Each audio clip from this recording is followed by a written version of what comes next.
Assalamualaikum warahmatullahi wabarakatuh. Perkenalkan, saya Desti Berataki, saya perwakilan dari kelompok 2. Saya di sini akan mempresentasikan hasil laporan kelompok kami mengenai sistem manajemen produksi dan operasi di PT Ciomas Tbk Lampung. Kami beranggota 3 orang. Yang pertama adalah Alivia Khorinisa, yang kedua ada saya sendiri, Destri Belataki, yang ketiga ada Diah Anggraini. Saya sebagai pembuka presentasi laporan ini, saya di sini akan menyampaikan apa saja sebagian isi dari laporan ini. Yang pertama adalah pendahuluan, yang kedua adalah tinjauan pustaka. Di bab 1 pendahuluan, di sini ada 2 subbab, latar belakang dan tujuan. Latar belakang laporan ini yaitu kelompok kami memilih PT Ciomas Tbk Lampung karena perusahaan ini merupakan perusahaan terbesar di Jawa Tengah yang menangani perkembangbiakan ayam boiler. Jika semakin besar suatu perusahaan, aktivitas di dalam perusahaan tersebut semakin banyak. Untuk itu, perusahaan harus membuat keputusan-keputusan secara tepat agar berdampak positif dan berhasil dalam membangun perusahaan. Ini, kelompok kami akan menjelaskan bagaimana penerapan tata letak pabrik yang baik. Tujuan laporan ini ada 3. Yang pertama, untuk mengetahui bagaimana lokasi pabrik, bangunan, layout, alat, penerangan, dan udara di PT Ciomas. Yang kedua, untuk mengetahui bagaimana proses produksi PT Ciomas. Yang terakhir, untuk mengetahui sistem produksi dan operasi perusahaan PT Ciomas. Kita masuk ke bab 2, ada tinjauan pustaka. Di tinjauan pustaka ada 7 subbab. Yang pertama yaitu perancangan tata letak fasilitas. Perancangan tata letak fasilitas merupakan salah satu hal penting dalam sebuah industri.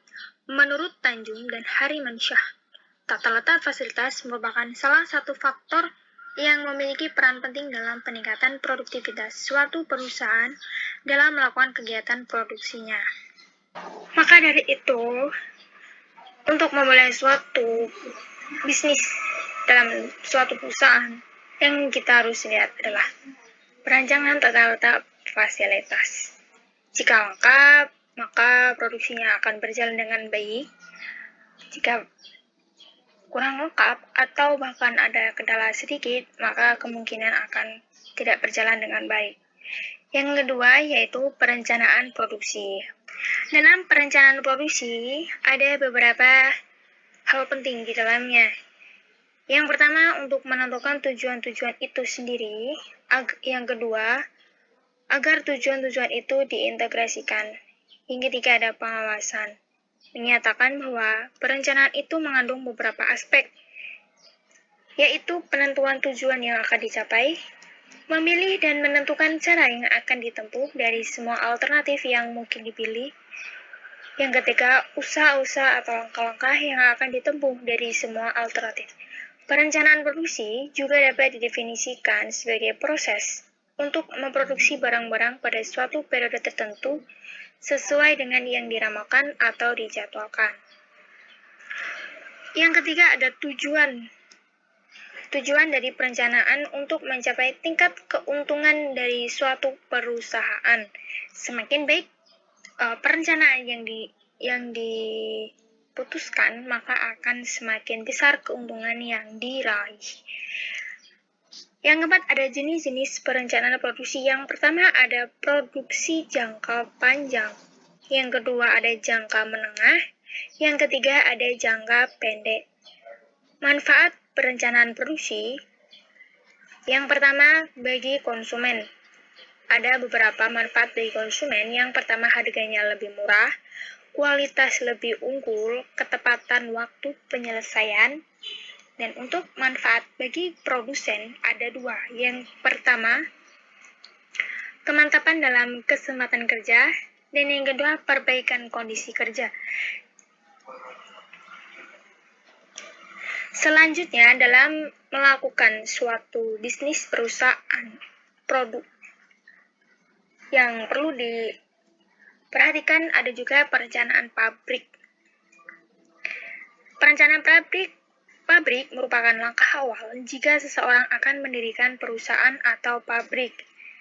Di antaranya penentuan lokasi pabrik, perencanaan bangunan pabrik, penyusunan peralatan pabrik, perencanaan penerangan suara dan udara, penentuan lokasi pabrik. Yang pertama, penentuan lokasi pabrik. Tujuannya untuk membantu perusahaan beroperasi secara efektif dan efisien. Dalam penentuan lokasi tersebut ada dua faktor. Yang pertama, primer. Yang kedua adalah sekunder. Nah, dalam penentuan perancangan pabrik harus mengikuti suburban area. Maksudnya, daerah ini harus di pinggiran di kota besar atau kota-kota kecil yang berada di sekitar kota besar seperti daerah sekitar Jakarta Bogor, Jakarta Bekasi, Jakarta Depok, dan lain. Keuntungannya, yang pertama, upah buruh relatif lebih murah, letaknya relatif dekat dengan pasar, harga tanah lebih murah, banyak transportasi, dekat dengan servis industri, tidak perlu mendirikan power station, pajak umumnya lebih rendah, biaya gedung bangunan lebih murah, persediaan tenaga kerja lebih banyak, dan banyak lagi lainnya. Dalam penentuan lokasi, pabrik ada 3 metode yang digunakan. Yang pertama, metode penilaian hasil value. Yang kedua adalah metode cost comparison. Yang ketiga ada metode ekonomi analisis. Metode penilaian hasil value merupakan sebuah lokasi dinilai dari faktor-faktor yang dianggap penting oleh suatu pabrik. Di antaranya ada pasar, pengangkutan, bahan baku, tenaga kerja, iklim, dan lain sebagainya. Metode cost comparison. Metode ini merupakan penilaian lokasi berdasarkan pada perbandingan biaya atau harga bahan, pengolahan, dan distribusi yang dibutuhkan untuk menghasilkan satu satuan produksi atau volume produksi pada waktu tertentu. Biasanya yang diperhatikan ada bahan baku, biaya bahan bakar, listrik, biaya pengerjaan, tenaga kerja, dan biaya lain-lain, biaya administrasi juga. Yang ketiga yaitu metode ekonomi analisis. Metode ini selain biaya operasi, penilaian juga dilakukan terhadap faktor intangible yang relevan seperti sikap masyarakat dan perumahan pegawai. Sebab yang keenam adalah perencanaan bangunan pabrik. Bangunan yang direncanakan dengan baik akan membantu mengurangi biaya pengolahan melalui pengurangan work in process inventory, pengurangan biaya pemindahan bahan-bahan, pengurangan biaya penyimpanan, pengurangan waktu pengerjaan, penyederhanaan desain, pengawasan pengolahan dan karyawan, pengurangan biaya pemeliharaan pabrik, pengurangan kemacetan dan keguguran dalam pelaksanaan pekerjaan, meningkatkan fleksibilitas dan kegunaan pabrik, pengurangan upah dan biaya upah melatih produk, dan peningkatan kesenangan dan moral kerja. Tipe-tipe bangunan pabrik ada 3. Yang pertama, tidak bertingkat. Tipe ini cocok untuk daerah dengan tanah yang murah. Yang kedua ada high bay and modular building. Tipe ini juga merupakan gedung tidak bertingkat, tapi ruang gerak di atas kepala sangat luas. Yang ketiga, gedung bertingkat. Tipe ini dibangun untuk mendapat ruang kerja maksimum dari setiap meter persegi tanah. Gedung dengan tipe khusus, kombinasi dari ketiga gedung di atas. Gedung tipe ini biasanya disesuaikan dengan proses produksi yang akan dilaksanakan. Sebab yang terakhir adalah penyusunan peralatan pabrik. Jika tata letak peralatan tidak baik, akan merugikan perusahaan. Karena pergerakan bahan lambat, handling cost tinggi, gedung selalu penuh dengan bahan atau hasil produksi, tempat produksi dan peralatan lainnya mengganggu kelancaran produksi, servis area menjadi sempit, bahan-bahan dalam proses jadi rusak atau hilang, kegagalan dalam menepati jadwal penyelesaian produksi, tempat penerimaan barang tidak segera dikosongkan sehingga memperlambat barang-barang baru tidak tiba di pabrik. Tipe penyusunan peralatan pabrik ada Yang pertama, proses functional layout, yaitu semua mesin atau peralatan yang sama atau mempunyai fungsi yang sama ditempatkan pada area atau departemen yang sama.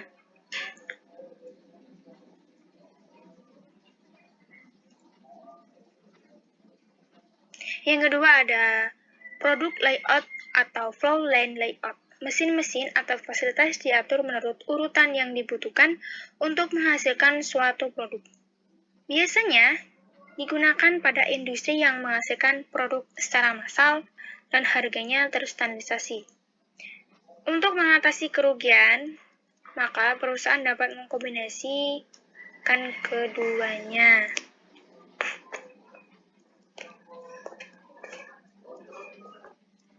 Baik, selanjutnya akan saya lanjutkan, yaitu saya Dia Anggraini. Saya akan melanjutkan bab 3, di mana bab 3 itu ada 2 subbab, yaitu waktu dan tepat, di mana waktu dan tepat pelaksanaan yaitu pada tanggal 7 Oktober 2021. Lokasi pelaksanaannya dilakukan secara online, yaitu daring. Kemudian, subbab yang kedua yaitu metode pengumpulan data, di mana data yang didapatkan merupakan data sekunder. Data sekunder adalah data yang berasal dari pihak kedua atau tidak langsung, yaitu berasal dari skripsi, jurnal, Google Map, materi kuliah, dan juga channel YouTube. Baik, bismillahirrahmanirrahim. Lanjutkan dari pembahasan sebelumnya. Saya di sini akan menjelaskan dari isi bab 4 hasil dan pembahasan. Di sini ada 3 subbab. Yang pertama, 4.1, lokasi pabrik bangunan, layout, alat, penerangan, dan suara, serta udara. Lokasi PT Ciomas Weluni di Bandar Lampung beralamat atau berlokasi di Weluni, Kecamatan Teluk Betung Selatan, Kota Bandar Lampung, dan tutup pada pukul 17 waktu Indonesia Barat. Adapun nomor teleponnya 0721350181. Selanjutnya, bangunan pabrik gedung bertingkat.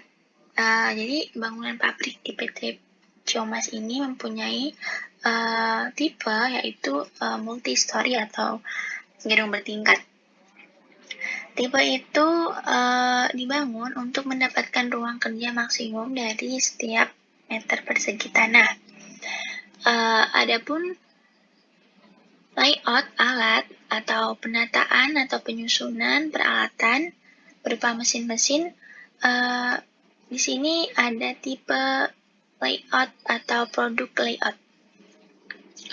Jadi PT Ciomas Weluni Bandar Lampung dalam menyusun peralatan pabrik menggunakan tipe tersebut, yakni tipe produk layout. Pada produk layout, mesin-mesin dan fasilitas itu diatur menurut urutan yang dibutuhkan.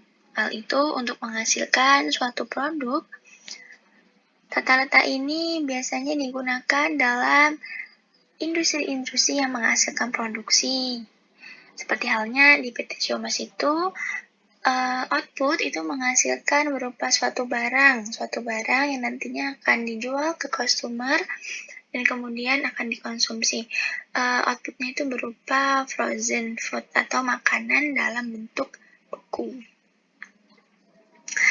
Next, penerangan umumnya di PT Ciomas itu terkhusus pada peternakan atau kandangnya memakai tipe kandang yang closed house, dan kandang tersebut memiliki penerangan atau umumnya yang biasanya digunakan sebuah lampu pijar.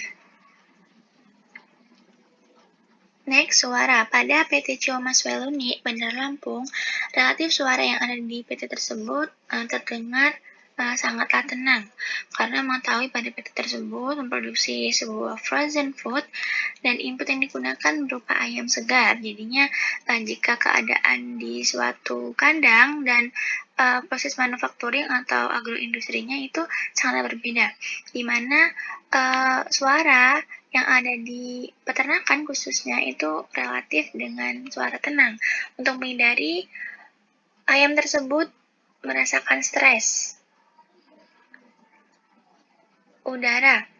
Siklus udara yang baik akan menghasilkan oksigen yang baik bagi peternak, karena peternak harusnya memperhatikan manajemen ventilasi udara supaya hasil ternaknya bagus, berkualitas tinggi atau mutu terjamin. Suatu perusahaan harus memperhatikan udara khususnya yang ada di sekitar pabrik.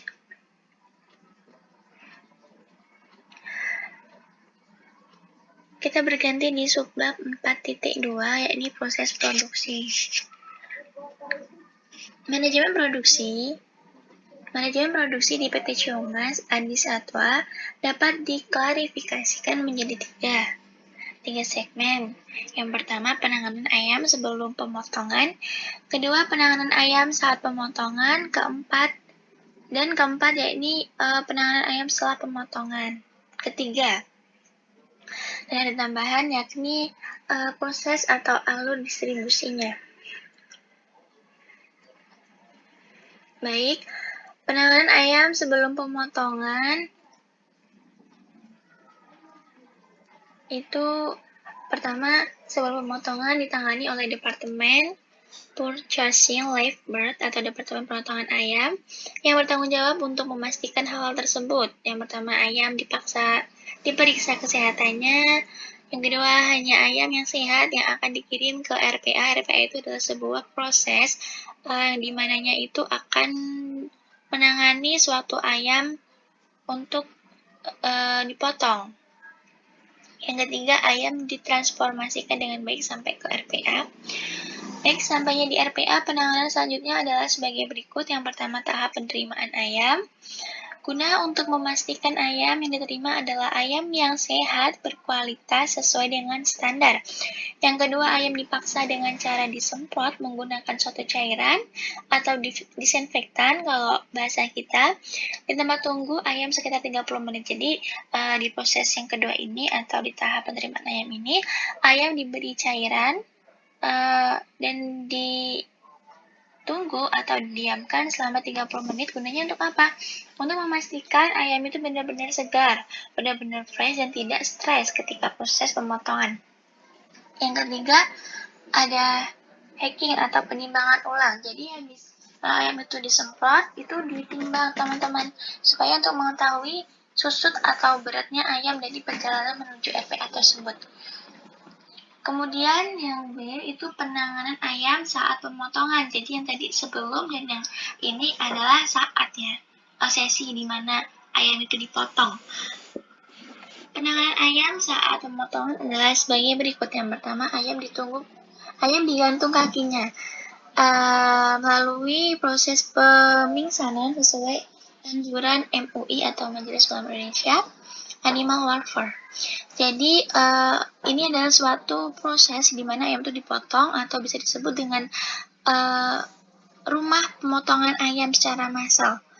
Yang kedua, pemotongan dilakukan dengan mengikuti syariat Islam. Jadi jangan khawatir lagi, proses produksi itu udah mempunyai sertifikat dari MUI, udah terjamin kehalalannya ya kawan-kawan.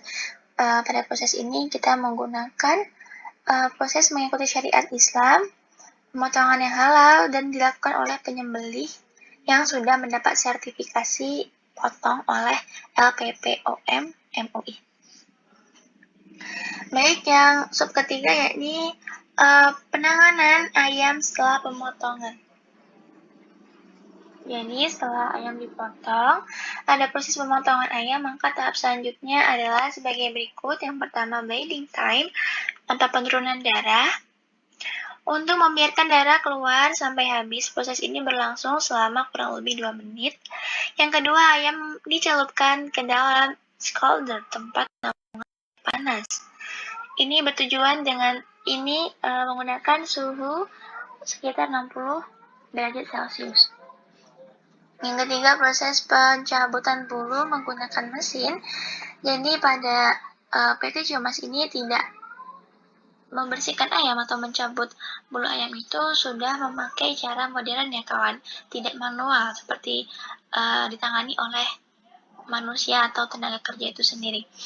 Yang keempat, proses eviscering atau pengeluaran organ dalam, yaitu proses pengeluaran jeroan organ dalam ayam, pemotongan kaki, kepala, leher, dan sesuai permintaan. Yang kelima, sesuai proses pencucian, yaitu ayam dimasukkan ke dalam mesin pencuci dengan suhu sekitar 5 derajat Celcius. Selama kurang lebih 1 jam, itu bertujuan untuk membunuh bakteri yang ada di dalam ayam dan menjaga suhu daging ayam agar tidak terkontaminasi dengan bakteri. Yang keenam, proses grading atau pemilihan sesuai ukuran, kemudian dipotong sesuai pesanan untuk produk partingan. 7. Proses pengemasan atau packaging. Ayam dikemas menggunakan plastik, tentunya plastik yang sudah terpilih atau memiliki kualitas mutu yang terbaik untuk proses packaging tersebut. Yang ke-8, ayam dimasukkan ke glass freezer untuk penyimpanan suhu minus 40 derajat Celcius selama kurang lebih 5 jam. Yang ke-9, pengiriman dan penyimpanan. Selanjutnya, proses ini bisa langsung dikirim ke customer atau disimpan di cold room dengan suhu minus 20 derajat Celcius. Baik, adapun alur distribusi PP Ciongmas Adi Satwa unit Bandar Lampung sebagai berikut. Kita bisa melalui sales penerimaan pesanan dari customer. Jika permintaan customer berupa produk fresh, maka pesanan disimpan ke bagian produksi, sedangkan jika permintaan customer berupa produk frozen atau beku, maka penyimpanan dilimpahkan ke bagian gudang untuk ditangani atau untuk disimpan dulu ya kawan di freezer gitu. C. Setelah produk dikeluarkan, maka produk akan ditimbang ulang. D. Penerbitan surat pengambilan ayam. Dan yang terakhir C. Penerbitan surat jalan yang dibawa oleh driver atau helper. F. Cross-check atau pemeriksaan ulang kesesuaian item produk serta jumlah dengan yang tertera di surat jalan. Selanjutnya, G. Produk pesanan customer dikeluarkan dan dicatat untuk dikontrol oleh QC atau Quality Control. Selanjutnya, produk dimasukkan ke mobil box atau pendingin dengan suhu kurang lebih 10 derajat Celcius. Kemudian pengecekan oleh security saat produk dikeluarkan keluar pabrik.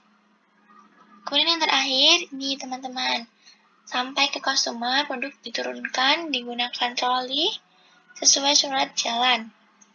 Baik, yang ketiga, yakni subbab yang ketiga, 4.3, sistem produksi dan operasi. Jadi, proses produksi dan operasi di PT Ciongmas itu dapat diklarifikasikan menjadi output, sistem transformasi. Maaf teman, salah kebalik. Yang pertama ada input, yang kedua adalah sistem transformasi, ketiga ada output berupa barang atau jasa, dan yang keempat yakni timbal balik. Jadi, output yang digunakan meliputi bahan itu jelas ya kawan, ayam segar. Tenaga kerja meliputi sumber daya yang dibagi menjadi beberapa segmen. Modal itu meliputi semua aset, jadi bisa berupa uang, lahan, material, dan lain sebagainya. Yang bertujuan untuk menunjang proses berjalannya suatu sistem perusahaan. PT Ciongmas Wailunik di Bandar Lampung. Metode yang digunakan itu bisa meliputi metode pemeliharaan, metode pasca panen, sorting dan grading, pengemasan serta distribusi. Mesin yang digunakan itu berupa mesin penetas ayam, penghangat, pensinaran, kipas besar, itu yang digunakan untuk umumnya biasanya digunakan di suatu perusahaan yang besar atau peternakan dengan metode dengan tipe kandang itu closed house ya kawan-kawan. Jadi perlu menggunakan kipas untuk menghilangkan rasa bau, menghilangkan aroma bau, dan sebagai untuk mengatur suhu di udara, suhu di ruangan tersebut. Mesin sortir, mesin pengemasan, rumah pemotong ayam, RPA, advertorial, livestock, dan lain sebagainya. Yang kedua adalah proses transformasi. Jadi ada 4 di proses transformasi, itu meliputi penanganan ayam sebelum pemotongan, yang kedua penanganan ayam saat pemotongan, yang ketiga penanganan ayam setelah pemotongan, dan alur distribusi. Output atau produk. Jadi output yang dihasilkan di PT Ciamas ini berupa frozen food. Frozen foodnya itu berupa sayap bawah, base chicken, sayap tengah, dada tanpa tulang, butterfly cut, dan lain sebagainya. Semua produk terjamin mutu dan kualitasnya karena berasal dari input atau bahan yang berupa ayam segar dengan pilihan terbaik. Baik, yang keempat ada umpan balik. Jadi mengingat bahwa di produk ini juga masih terletak atau masih terdapat banyak kekurangan. Jadi umpan balik yang pertama itu banyaknya kompetitor. Jadi pada bisnis frozen food ini di selain peminatnya yang banyak, tentunya kita juga harus memperhatikan bahwa di bisnis ini sangatlah banyak kompetitor dan pesaing. Sejalan dengan jumlah peminat yang banyak, maka penjualan pun akan semakin banyak. Nah, dengan itu berbagai kemudahan yang bisa kita rasakan di bisnis frozen food ini, pesaing bisa ditemukan di mana-mana. Sekarang ini jika kita mencari produk frozen food, khususnya ayam beku, di media sosial ada atau di marketplace, kita akan menemukan banyak sekali penjual yang menjual dengan produk yang di sana, tentunya dengan varian harga yang menarik minat konsumen. Tentu ini menjadi kelemahan bisnis frozen food yang harus dipertimbangkan. Untuk memastikannya, perusahaan PT Ciamas bisa menawarkan suatu yang unik, yang berbeda dari sebelumnya.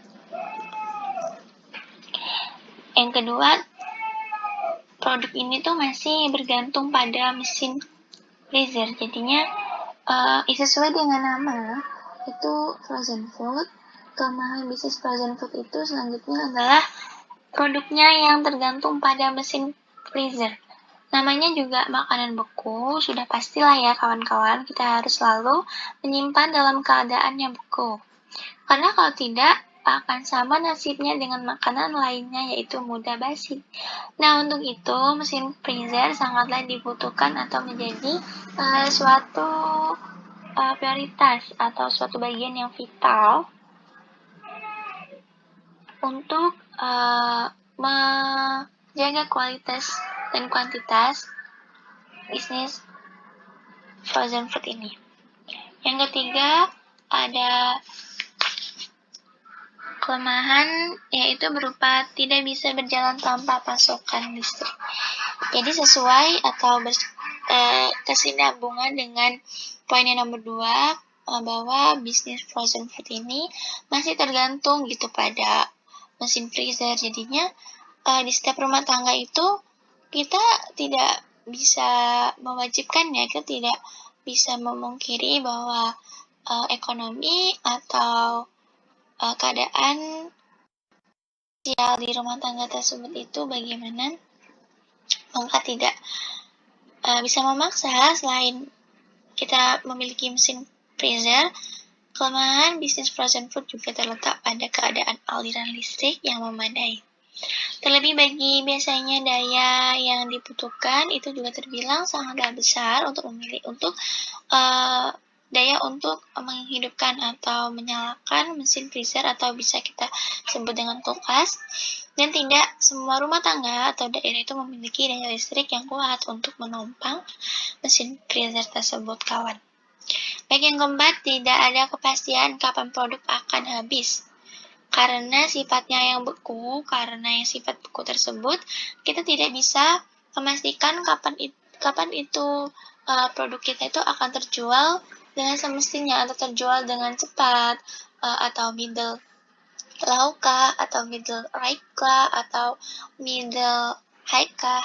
Jadi pasaran kita juga sebenarnya kita tidak bisa menentukan atau tidak bisa menjudge bahwa hari ini akan habis semua produk kita, karena mengingat bahwa sifat dari output kita ini tadi bersifat frozen atau beku, maka dari itu tidak akan tahu kita kapan itu produk akan terjual dengan semestinya atau terjual dengan habis. Mengingat waktu simpanannya yang bisa bertahan lama dan awet, maka hal ini mengakibatkan konsumen akan melakukan stok produk. Jadi pada produk kita, konsumen itu akan melakukan stok produk. Makanya kita nggak tahu itu kapan produk yang di stok oleh konsumen kita bakal habis dan kita akan beli di perusahaan Siomas tersebut. Hasil ini bisa berimbas pada waktu beli yang tidak bisa diprediksi. Hari ini mungkin bisa habis dan laku banyak, tetapi juga belum pasti konsumen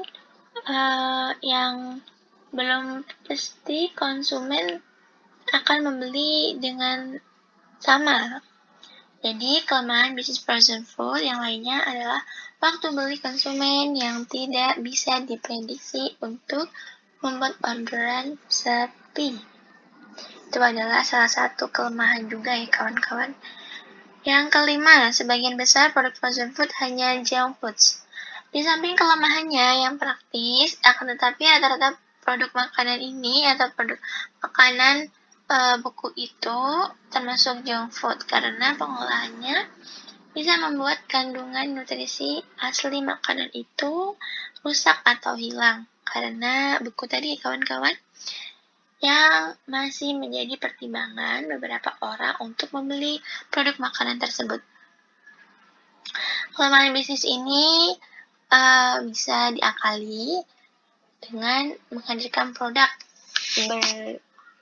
homemade yang tidak mengandung pengawet. Baik, yang terakhir yakni waktu kadaluarsa atau waktu expirednya seringkali dilupakan. Meski memang memiliki waktu yang cenderung awet, namun bukan berarti makanan ini bertahan lama. Mereka juga memilih masa kadaluarsa yang tetap harus diperhatikan. Nah, kelemahan bisnis frozen food terletak di sini. Jenis produknya yang banyak dan beraneka ragam seringkali membuat masa kadaluarsa itu dilupakan, apalagi kalau es dalam freezer itu sudah menebal kawan-kawan, membuat beberapa orang tidak memperhatikan masa kadaluarsanya. Baik, cukup sekian penjelasan dari bab 4, hasil dan pembahasan. Selanjutnya akan diteruskan oleh rekan kami.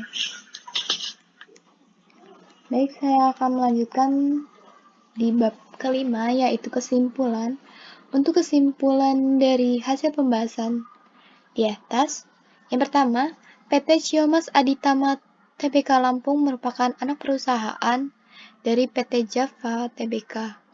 PT Siomas Aditama merupakan perusahaan produsen produk olahan daging ayam, yaitu sebagai pemasok bahan baku PT So Good Food.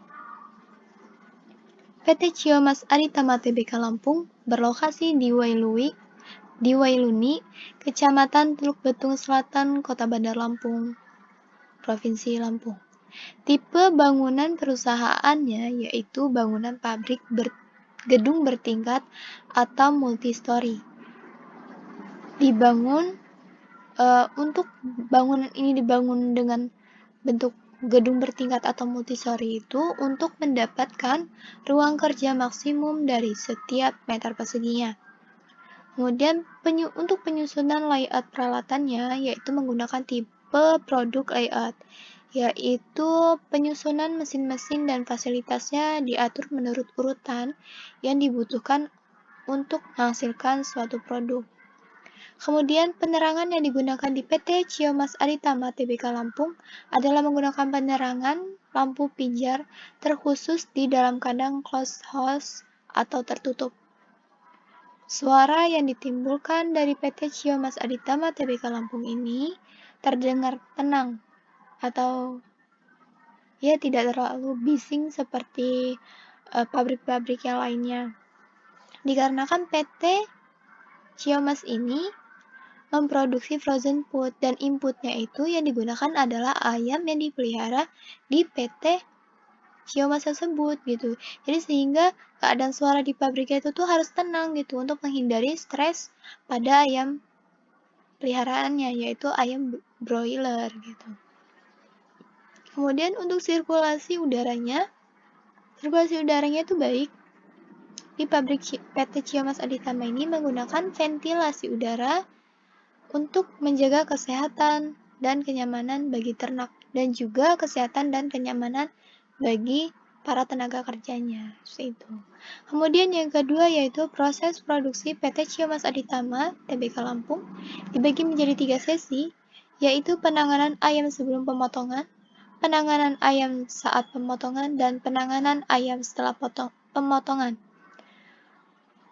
Kemudian untuk yang ketiga yaitu sistem produksi dan operasi PT Cio Mas Aritama Tbk Lampung terdiri dari input, proses transformasi, output, dan umpan balik.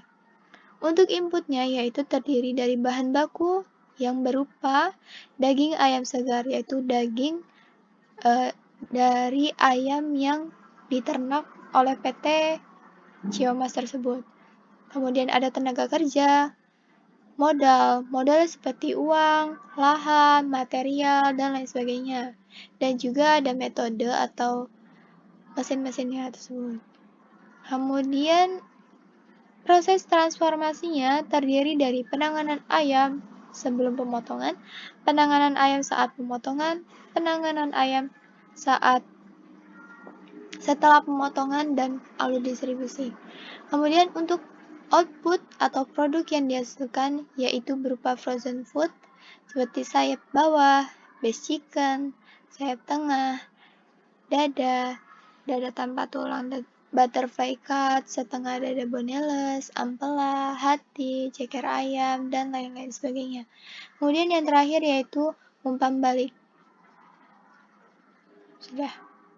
Demikian presentasi yang dapat kami sampaikan atau laporan praktikum yang dapat kami sampaikan